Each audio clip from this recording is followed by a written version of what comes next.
Do you know why this cat keeps pacing in circles? Because it can't see.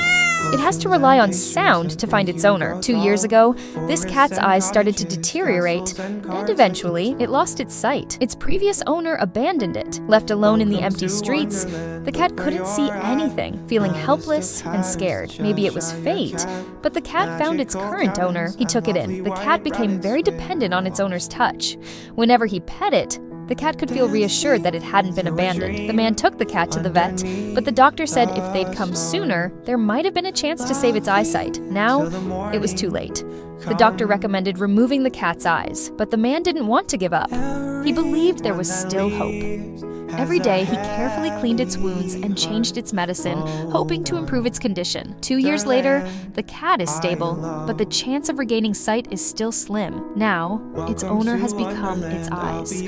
Every day, he takes it for walks and even dresses it in cute